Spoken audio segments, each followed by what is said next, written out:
Hey guys, so I just wanted to sit down quickly and discuss with you guys about the autoimmune paleo diet. So this is a diet. It was created by Sarah Ballantyne, and um, basically it's an extreme elimination diet. So you can't have, I'm just going to give you the basics.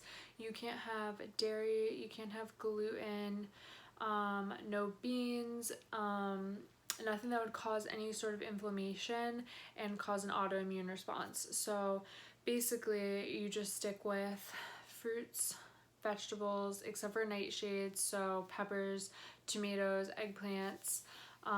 There's a few additional ones that I'm forgetting, and meat. So you can have like any meat really. They recommend organ meats, but honestly I'm not a fan of liver, and the thought of eating like liver or any other organ meats in an animal is really disgusting to me, especially coming from a vegan diet. So that's something that I definitely want to mention, is that I was coming from a vegan diet. I wasn't vegan for years, but I was vegan. I started out by going completely raw vegan, and then I transitioned into veganism, and I was vegan for about 6 months. And it was something that I felt really passionate about, and I really truly thought that it was healing my body, but like none of my symptoms were getting any better. And slowly I started incorporating eggs, and then I came across this diet which reprimands you for eating eggs. Eggs are not necessarily good for you. In addition, I don't have the book with me, I also wanted to just mention that I read the How to Heal Your Thyroid or something. It's by Anthony Williams. He is a genius, and he talks all about how to heal your thyroid with your diet, juicing, stuff like that. So I've also incorporated some of his methods into my diet, which includes like celery juice in the morning. So I've been having celery juice every day, and cucumber juice at night, or aloe juice, but I prefer cucumber.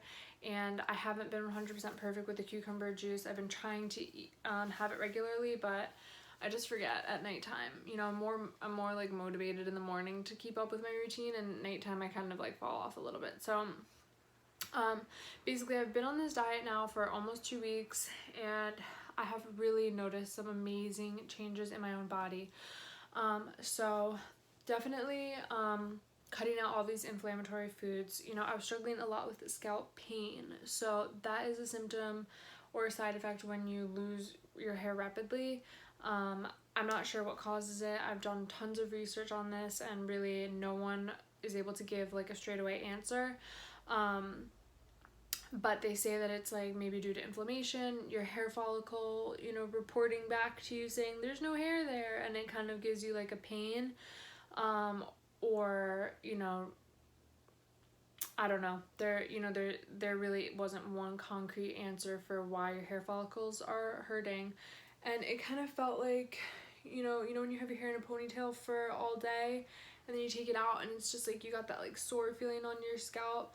Like that's kind of what I was experiencing like on a daily basis. And my ponytail's not tight right now. Also, it's very loose. I've been wearing my hair in a ponytail a lot because it has thinned out quite a bit, and it's really depressing. And honestly, the most irritating part about it is you just feel the hairs on you. Like, I don't know if anyone has experienced this before. You just like literally I'll just be sitting at my desk like doing my work or whatever, and like all of a sudden like a hair falls on me. And that's something that back before any of this started, like it would just maybe like 1 or 2 hairs a day, and I wouldn't really pay much mind to it. But now it's like a hair here, then like 20 minutes later another hair there. So it's just like constant, and it just really gets irritating and upsetting. So that's why I'm really always wearing my hair in a ponytail these days. And I also cut it very short, so that was really hard for me. This is my hair now. My hair used to be down to here, and it used to be like so thick, and you're probably like, girl, your hair's not that bad. And I know, and I'm very grateful for that, but it's also not great. So I do pull my hair back regularly, and I try not to pull on it. But anyways, that was a tangent. So back to the diet. So I have my notebook here because I just wanted to show you what I do and what works for me. Like, I'm not gonna writing down my food and everything, tracking what I eat and stuff originally started when I began my fitness journey, and I was really conscious about what I was putting into my body, and it really kind of helped me stay on the right track, because it's so easy to take a bite of that cookie and be like, oh, it's just a bite of a cookie, or, like a scoop of ice cream, and you're just like, oh, it's just a scoop of ice cream, but like you have 3 scoops of ice cream a day that you're not aware of. You're just like eating, and you only write down the fact that you had a salad that day. Like, you're really not conscious of what you're eating. So I started that back when I began my fitness journey, to kind of get myself on the right track, and figure out what I was eating, and what when I was snacking too much. Like, I would find that midday I would be like really hungry, and I'd have lunch, and then I'd like really want something sweet after that. So I was eating a lot of like nuts midday, and sometimes chocolate, and I would like always kind of want a dessert midday. So I started writing down everything that I eat on the autoimmune paleo diet, and then I would also write kind of like a blurb as I was going through my day, how I was feeling. And this diet is very restrictive, and I encourage you to do your own research on it, especially if you're coming from like a standard American diet where you're eating pizza and burgers and normal stuff, and you're not really aware of what you're eating. It can feel very like strict and just restrictive and difficult. And coming from someone who's already a vegan and really aware of what I was eating, it wasn't that difficult. Of course, incorporating meats back into your diet was a difficult decision, but ultimately, so every day I just continued to write down what I was eating. That's as far as I got, and I have to do it for today. And then I would kind of like write how I felt, and the main things that I've noticed so far, the benefits of the AIP diet so far for me are, I have no more scalp pain. My scalp pain has completely diminished. Like, I can touch my hair. It's not burning. Like, my scalp felt like it was burning for a while. I have no more scalp pain. So that, I feel like, is a huge step in the right direction for me. To top that off, like, that was just external inflammation. So I can only imagine what inflammation it's calming in my body. That's a huge thing. Like, this diet, like I've come to realize that possibly nuts or eggs were causing me huge amounts of inflammation, because those were the 2 main things that I've eliminated so far, that I feel make a difference. Like, nightshade vegetables, I don't think I was allergic to peppers. Like, my body, that just doesn't ring true to me. Nuts and eggs definitely ring true to me as being something that would cause inflammation in my body. So far, no scalp pain, which I'm super grateful about.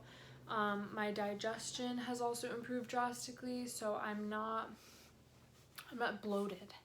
Honestly, that was something that I was really struggling with on a vegan diet. I was constantly bloated, probably because of all the fiber and good stuff that you're getting from all those vegetables and leafy greens, but I was constantly bloated. I was constantly feeling uncomfortable at my desk. I was running back to the bathroom all the time.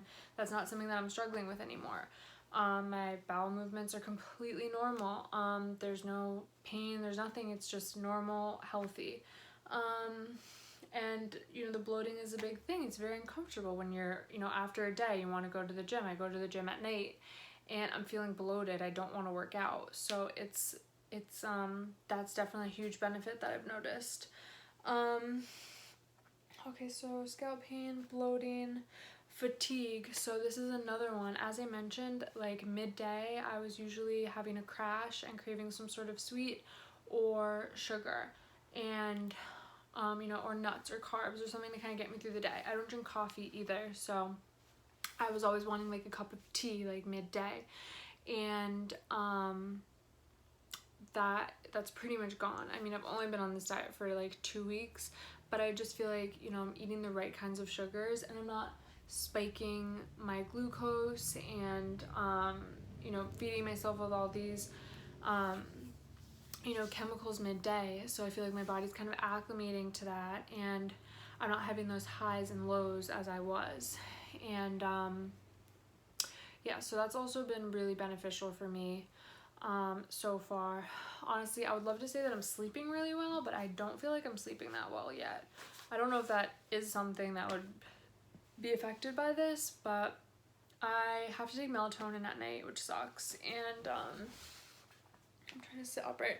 Also, I can't tell if I'm looking into my face because I'm on my iPhone, or if I need to be like looking up there to look at the camera. I'm not sure, but anyways, so cravings. This kind of goes in with, you know, the midday spikes or whatever, but I'm not really having cravings and I'm not really feeling as ravenous. So I'm not like dying of starvation if I'm not eating. And I feel like that was something that I was going through a lot too, was like I would come home from work and I like needed a snack because I just was like either in the habit of it or my body was just like needing something, but I'm not experiencing that anymore. Like yesterday, you know, I had my normal breakfast, a smoothie, and then I kind of went through my day and I wasn't really starving again until dinner time. So that's also beneficial.